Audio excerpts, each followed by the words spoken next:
다음이 교장입니다. 교장. 대각국사 의천스님 교장. 이게 의천스님의 진영입니다. 현재 서남사, 서남사에서 소장하고 있는 건데요. 그려진 거는 18세기니까 대각국사 의천스님의 실제 모습이 저런지는 전혀 알 수가 없는 거죠. 알 수가 없는데 아무튼 의천스님의 진영이라고 전해지고 있습니다. 저는 얼굴 모습 같은 거 봐가지고는 전혀 아니다라고 생각이 되는데 아무튼 그렇습니다. 그래서 워낙 중요하기 때문에 이것이 그림 솜씨가 뛰어나다거나 예술성이 뛰어나다거나 그래서가 아니라 중요하기 때문에 보물로 지정이 되어 있는 그런 진영입니다. 의천스님 가사예요. 25조 가사인데요. 비단으로 되어 있고 여기 보면 이렇게 보살이나 불보살의 이름, 경전의 이름들이 전부 수로 놓여져 있습니다. 18세기쯤에 만들어진 거예요. 그런데 이렇게 뒤집어 보면 고려시대의 선종이 대각국사에게 하사한 가사다 이렇게 써놨거든요. 근데 그거는 글자만 그럴 뿐이지 실제 내용은 과학적으로 분석해보면 그런 비단이 고려시대 비단도 아니고요. 그렇습니다. 근데 아무튼 조선시대에 만들어서 그렇게 이제 먹으로 써놓은 거죠. 대각국사 의천스님의 가사라고 전해지는 그런 가사인데요. 역시 서남사의 유물입니다. 그나마 지금 우리에게 이렇게 이만큼 시대가 올라가는 가사가 몇 벌 남아있지 않습니다. 일본이나 그런 데는 우리나라로 얘기하자면 고려시대 이전 가사들도 여러 개가 남아있어요. 이거는 우리나라의 자수박물관에서 가지고 있는 가사입니다. 이렇게 불보살이 저렇게 수가 놓여가지고 만들어진 가사도 있습니다. 이거는 대각국사 스님 당시에 중창된 서남사의 모습을 그림으로 그린 서남사의 유물입니다. 청동으로 된 그릇인데요. 영통사라는 글씨가 새겨져 있어요. 영통사가 바로 대각국사 의천스님이 출가한 절입니다. 이거는 대각국사 의천스님의 비석입니다. 비석. 원래 이제 개성 영통사에 있던 건데 지금은 북한 정부에서 영통사는 이미 다 없어졌거든요. 없어져가지고 아마 그 개성 박물관에다가 옮겨놓은 걸로 알고 있는데 스님의 일대기를 알 수 있는 굉장히 중요한 금성문 자료죠. 이거는 탁본으로만 여러분들이 보실 수가 있는데 일제시대에 탁본한 겁니다. 이것도 이번 전시를 위해서 저희가 600만 원 주고 산 겁니다. 탁본 한 장에. 이거는 대각국사 스님의 묘지명입니다. 묘지명. 옛날 사람들 죽게 되면 무덤에다가 그분의 일대기를 간략하게 기록한 것을 묻거든요. 고려시대에는 저렇게 이제 돌에다가 새겨서 묻고, 조선시대에는 백자 같은 데다가 청화로 글씨를 써가지고 한 경우들도 많죠. 이거는 일제시대에 발굴한 대각국사 묘지명입니다. 현재 국립중앙박물관에 있어요. 국립중앙박물관에는 고려시대 묘지명이 400점 이상 남아있습니다. 그러니까 이런 것들은 바로 대각국사 스님 돌아가시자마자 만들어갖고 묻은 것이기 때문에 매우 중요하죠. 여기 있는 게 대각국사 문집인데요. 대각국사 문집을 찍을 수 있는 목판이 전시에 지금 나와 있습니다. 해인사에서 가지고 있는데 국보로 지정이 되어 있는 거죠. 해인사에서 이번에 저희가 목판 딱 2장 빌려왔습니다. 하나는 팔만대장경 팔 하나고요. 하나가 바로 대각국사 의천스님의 문집 목판입니다. 뭐 2가지 다 국보로 지정이 되어 있는 거죠. 대장경 판이 세상으로, 해인사를 떠나서 세상으로 나온 건 지금 딱 2번째밖에 안 됩니다. 그거 빌리기 위해서 제가 해인사 2번이나 갔었습니다. 그거 찍어서 이렇게 만들어낸 게 이 위에 있는 대각국사 문집이고, 또 하나가 원정물리라고 하는 건데, 이거는 지금 달랑 이거 한 장밖에 없습니다. 이게 어디서 나왔느냐? 아까 말씀드린 안동 보광사, 관음상 복장에서 나온 겁니다. 한 장밖에 없어요. 그런데 저게 보물입니다. 대각국사 의천스님의 원정물류라는 책이 있다라는 것만 알았는데 저게 나옴으로써 실체가 확인이 된 거죠. 이거는 신편 제종 교장 총록이라고 되어 있습니다. 바로 대각국사 의천스님이 교장을 간행하기 위해서 만들었던 목록입니다. 목록인데 이것도 일본에서 어떻게 전해졌는지 모르지만 그 목록을 일본에서 20세기 초에 필사 베껴 쓴 게 일본에 현재 남아 있습니다. 그것을 영인한 책이에요. 그러니까 교장의 목록이 어떤 것인지 우리가 알 수가 있는 거죠. 어떤 책들이 거기에 들어가 있는지. 그 다음에 여기 보면 고려 교장 간기 이렇게 돼 있는데, 여기 보면 수창 2년 병자세 고려국 대흥왕사 공선 조조 이렇게 돼 있습니다. 교장을 흥왕사에서 만들었다라는 사실을 정확히 알 수가 있고, 그 다음에 해동 전교 사문 의천 교감 이렇게 돼 있습니다. 바로 의천 스님이 교장을 전부 교감했다는 것을 알 수가 있는 거죠. 요것도 지금 딱 요거 한 장 남아 있습니다. 그런 걸 통해서 의천 스님이 교장 간행하는데 어떻게 관여했는지를 정확하게 알 수가 있는 거죠. 화엄경입니다. 이게 바로 교장 중에 하나입니다. 이런 교장들이 몇 가지가 쭉 전시되어 있습니다. 마찬가지고요. 이런 것들이 다 교장입니다. 그 다음에 제조대장경에 대한 얘기죠. 제조대장경, 지금 여기 나오는 것은 대장각판 군신 기고문이라고 해서 고려시대의 유명한 문신이었던 이규보 있죠? 이규보가 그런 글을 썼는데, 그 글을 통해서 제조대장경 한각의 배경을 어느 정도 이해할 수가 있고 초조대장경의 상황도 이해할 수가 있습니다. 그 책이 펼쳐져 있었는데, 그 책도 국립중앙박물관 소장품으로 저희가 대여해서 전시인데 지금은 이미 돌아가고 없습니다. 여기는 고려시대의 그림이 한 점 전시가 되어 있거든요. 나한상입니다. 500나한 중에 그림 하나인데, 원래 500폭이었는데 지금은 이제 몇십 폭밖에 안 남아있죠. 일본에 많이 남아있습니다. 이것도 역시 제조대장경 간행하던 몽고 병들 쳐들어왔을 때 그때 만드는 겁니다. 제조대장경 만드는 거하고 비슷한 배경. 국가를 국난에서 구제하고 백성들의 평안을 기원하고 이런 여러 가지 의미를 담아서 만들었던 그런 그림입니다. 그 가운데 하나예요. 여기 보면 그런 밑에 보면 그 화기가 들어있는데, 그 화기의 내용을 통해서 그런 것들을 알 수가 있습니다. 옛날 고려시대 사람들이 얼마큼 경전을 소중하게 생각했는지 그런 것들을 알 수 있는 유물들이 나와 있거든요. 경상입니다. 경상인데 책을 올려놓는 표면에 화엄경 변상도가 새겨져 있어요. 저것이 동입니다. 동. 나무가 아니고요. 청동으로 만든 건데 그런 정교한 조각이 들어가 있습니다. 다리 부분이라든지 이런 데도 전부 조각이 되어 있거든요. 가서 실물로 보시면 여러분들이 얼마나 정교한지 아시게 됩니다. 그 다음에 그 옆에 있는 거 은제경통. 은으로 만들어진 경 집어넣는 통인데 크기가 얼마나냐? 손가락 2마디만 밖에 안 해요. 굉장히 작습니다. 저기 확대해서 보니까 저런 무늬도 알 수가 있고 그렇지만 가서 여러분들 육안으로 보면 굉장히 작습니다. 거기다가 아주 깨알 같은 글씨로 경전을 써서 저기다 집어넣고 휴대하고 다니던 거죠.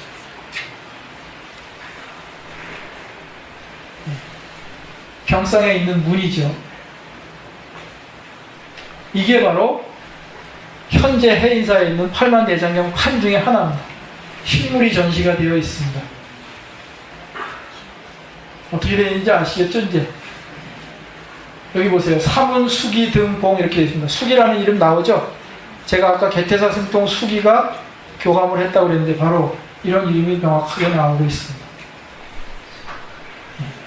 이거는 화엄경인데 부석사에 있는 그 고려시대에 만들어진 목판입니다. 고려시대 목판이에요. 우리나라 이 대장경하고 체제가 많이 달라요. 여기는 글 한 줄에 굉장히 글씨가 자잘합니다. 한 줄에 34자의 글자가 들어가 있습니다. 우리나라 계통의 대장경이 아니에요. 거란 계통의 대장경입니다. 그게 현재 부석사에 남아있어요. 그런 것이기 때문에 고려시대에 우리나라에 다양한 대장경들이 들어왔다라는 구체적인 실례를 보여주는 것이기 때문에 전시에 나온 겁니다. 제조대장경 어떻게 만드느냐? 나무 처음에 바로바로 깎아 쓰면은 나무 다 틀어지고 그 다음에 나무가 전부 다 빨리 상해버리고서 안 됩니다.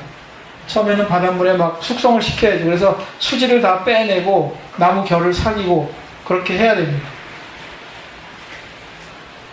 네, 뭐 종이하고 뭐 당연히 만들어야 되고 그 다음에 판화본이라고 해서 내가 만들고자 하는 경전의 내용을 글씨를 쫙 씁니다. 아주 글씨 잘 쓰는 사람이 써요.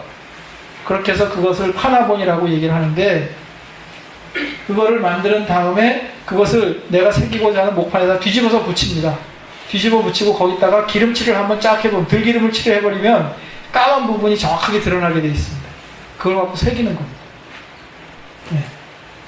그 다음에 글씨 다 새기고 나면 경판 표면에다가 오칠을 여러 번 합니다. 그래야지 방충, 방부가 되거든요. 그런 식으로 해서 경판 만드는 겁니다. 굉장히 손이 많이 가는 거죠.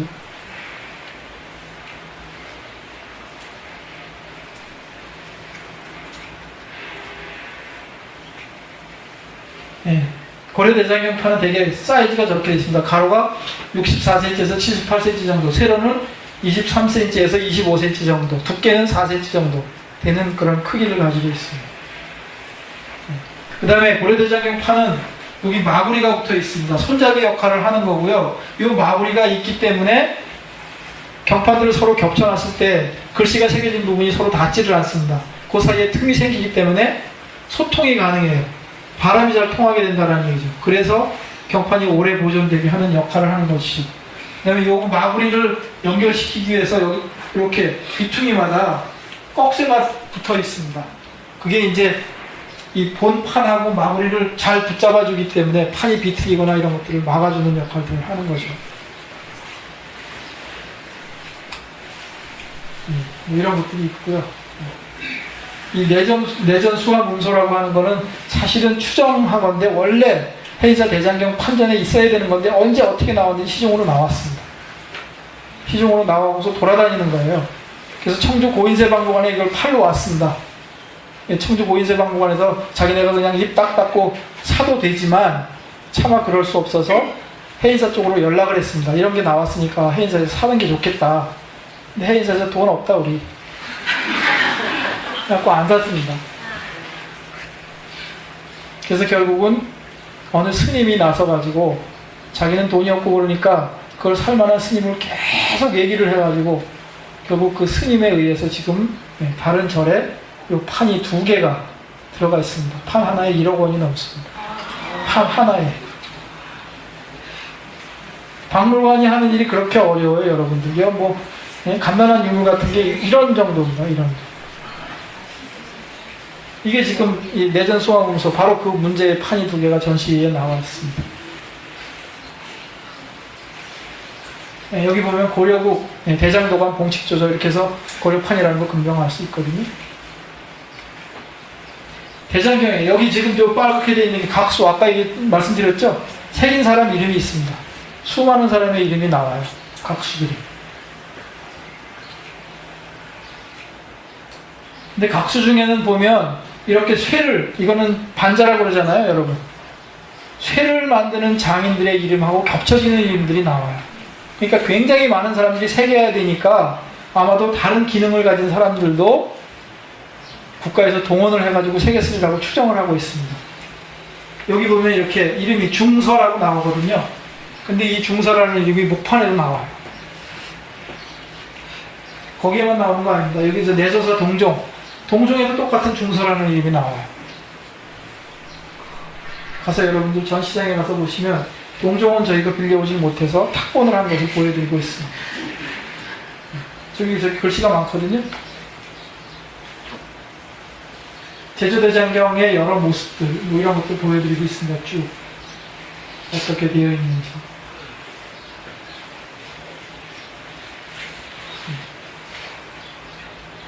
글자들을 새로 정리한 것들이죠. 초조대장경에서 그냥 이체자로 썼던 것들을 제조대장경에서는 정자로 쓰거나 이런 식으로 바꾼 부분들이 많이 이제 확인이 되는 거죠. 이런 건 사경입니다. 목판으로 찍은 게 아니라 글씨를 쓴 거죠. 감지, 쪽물 여러 차례 들어가면서 짙게 만든 데다가 금으로 쓴 사경입니다. 고려시대엔 사경 굉장히 많이 했습니다. 동아시아 3국, 일본, 중국, 우리나라 다 사경했지만 우리나라 고려시대 사경이 가장 뛰어납니다.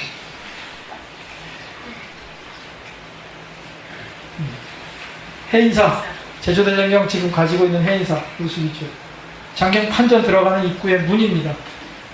전시실에 가시게 되면 바로 이 부분을 이렇게 한 코너로 만들어 놓은 데가 있습니다. 거기 들어가다 보면 저기가 들어오는 문이고요. 이 안쪽으로 들어가게 되는데 이렇게 저 문에서 만든 게 그림자가 오후에 지게 되면 저렇게 연꽃 모양을 만들죠. 문 자체하고 이 기와 있잖아요, 기와. 이 기와 모습하고 해가지고 이 문이 이렇게 동그랗게 됐는데 이 건물에 기와가 있는 부분에 햇빛이 비치게 되면 여기에 이런 무늬가 생겨납니다. 이게 장경각이거든요. 장경각 건물 하나, 둘, 셋, 네 개가 장경각입니다. 장경각이라고 하는 것은 각은 절 건물 중에서 제일 위계가 낮아요. 사실은 전이라는 대웅전, 이렇게 전자가 들어가는 게 제일 높은 거예요. 그러니까 불보살이 계신 공간은 다 전입니다. 법보가 있으니까 사실은 전이라고 해야 되죠. 그래서 장경판전이라고 부르는 게 맞습니다. 그런데 이 큰 건물 두 채가 바로 고려대장경이 들어있는 건물이고요. 작은 건물 두 채에는 고려대장경보다 더 앞서서 고려시대에 만들어진 경판이나 그 이후에 만들어진 절에서 만든 경판들이 들어있습니다. 굉장히 흥미로운 게 뭐냐, 이 건물이 15칸 건물이거든요. 15칸이면 기둥이 16개가 돼야지 15칸이 나옵니다. 근데 보세요. 하나, 둘, 세 줄이죠. 그러면은 16 곱하기 3하면 48, 48대입니다. 똑같은 건물 두 채니까 96대죠. 이 건물 보세요. 기둥 하나, 둘, 셋. 앞에 또 3개 있습니다. 그럼 6개, 6개, 6개 하면 12개입니다. 그러면은 96하고 12개 하면 108개가 됩니다. 이렇게 만들어요. 건물이라는 게 그냥 뭐 저거 담기 위해서만 하는 게 아니라 거기에 그런 종교적인 의미를 가요. 여러분들 108번뇌 그러잖아요. 108번뇌를 치료하기 위해서 108번문이 있습니다. 84,000번뇌를 치료하기 위해서 8만 번문이 있잖아요. 84,000번문. 8만 대장경이라고 하는 것도 그런 것도 그 이유 중에 하나잖아요. 판이 8만 판이기도 하지만, 예, 그런 것들을 봉안하기 위한 집이니까 저렇게 만드는 겁니다. 이게 종교 건축이 갖는 의미예요. 그냥 기능만 하면 안 됩니다. 거기에 종교적인 의미를 담아야 되는 거죠. 더군다나 여러분들 지금 이거는 이 건물의 뒷모습 보는 거죠. 여기 살창이 있습니다. 여기 바람 통하라고 창문을 뚫어놨는데 아래에 있는 게 살창이 작고 위에 있는 게 커요. 그런데 앞면에 가게 되면 반대로 되어 있습니다. 아래에 있는 게 크고 위에 있는 게 작아요. 그게 뭡니까? 이쪽이 남쪽이거든요. 남쪽에서 바람이 불어 들어오면 아래쪽으로 잘 들어오게 되어 있습니다. 그리고 여기가 이렇게 되어 있기 때문에 안에서 바람이 회전이 잘 돼요. 그리고 아까 얘기한 것처럼 마구리와 마구리가 있기 때문에 경판 사이사이가 비어 있습니다. 쫙 꼽혀 있는데 다 비어 있으니까 바람이 소통이 되는 거예요. 그 다음에 이 건물 바닥에는 숯, 소금, 석회 3가지가 같이 들어 있습니다. 바닥을 이렇게 다져놨어요. 여름에 장마철 같으면 흡수하겠죠. 그랬다가 건조해지게 되면 내뿜어요. 그러니까 이 건물이 반쯤은 열려 있잖아요. 창문 저거 뭐 창호지도 안 발랐으니까. 그럼에도 불구하고 온도 습도가 크게 변하지 않습니다. 그게 경판을 오랫동안 보존하게 하는 중요한 요인이 되는 거예요.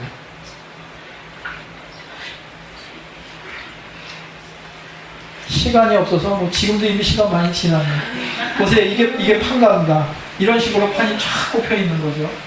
보세요. 이게 안문이거든요. 아래가 크고 위가 작게 되어 있죠. 저렇게.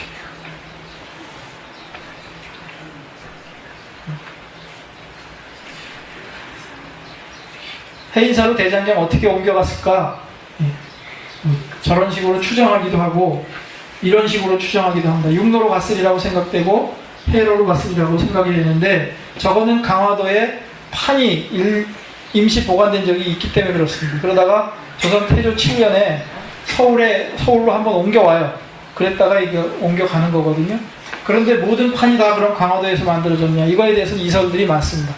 남해에서 분사도감이라고 해서 분사도감을 설치해서 남해에서도 만들었다. 더 적극적으로는 거의 다 남해에서 만들어졌다라고 주장을 하고 있습니다. 강화도에서 제조대장경이 만들어졌다고 일반적으로 알고 있지만 그렇지 않다라는 게 오늘날 점점 설득력을 얻어가고 있습니다. 경판 같은 데 보면 어떤 증거들이 있냐? 각수가 있다 그랬잖아요. 각수가 분사대장도감에도 있고 대장도감에도 있어요. 한 사람 이름이 동시에 나와. 그러면 서로 멀리 떨어져 있는 장소에서 그게 불가능하잖아요. 그 다음에 별로 양이 많지 않은 경전이 분사대장도감에서 새겨지기도 하고 대장도감에서 새겨지기도 했어요. 그렇게 나누면 더 불편하잖아요. 양이 얼마 안 되는 경전을. 결국 그 얘기는 분사대장도감이나 대장도감이 같은 장소에 있었다라는 것을 반증해 주는 거죠.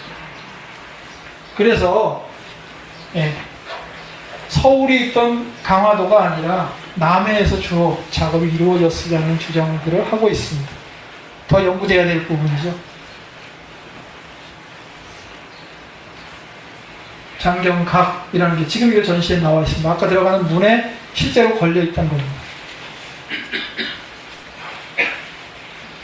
조선전기 불정 가능한 거 얘기했죠. 석고삼절 말씀드렸죠.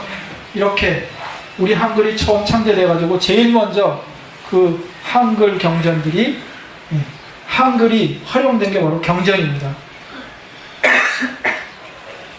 이렇게 이게 전부 다 강경도감에서 나온 책들입니다.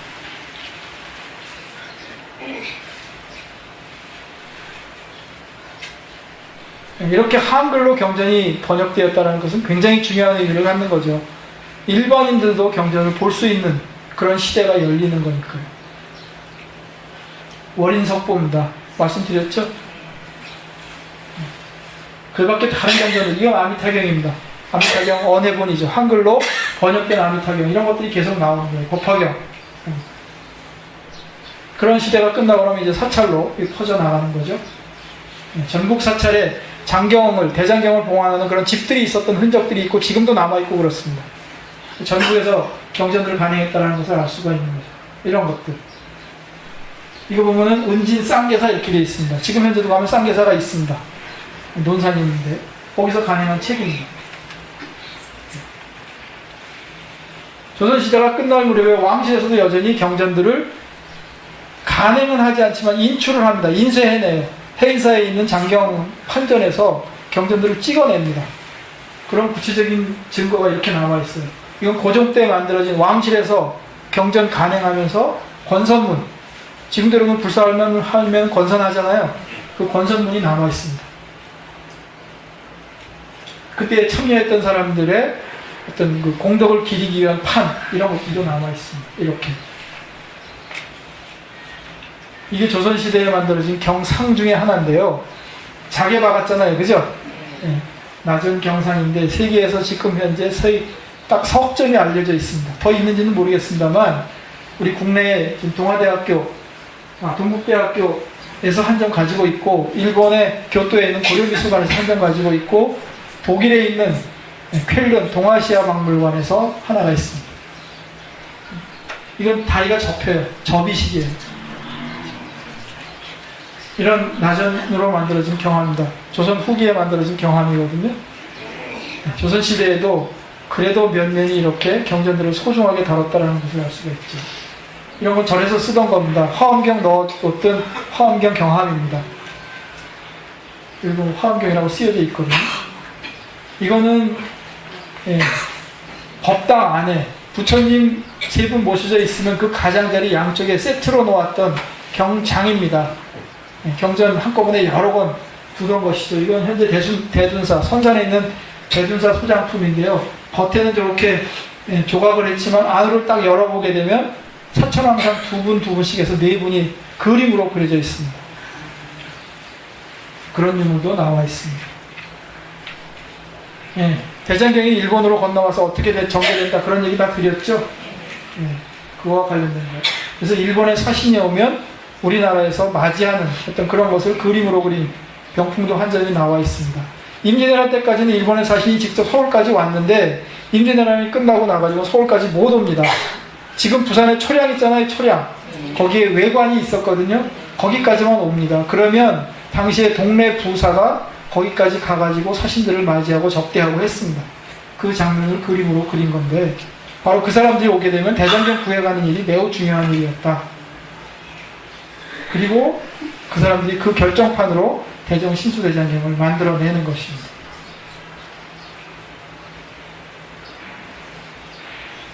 네, 끝입니다.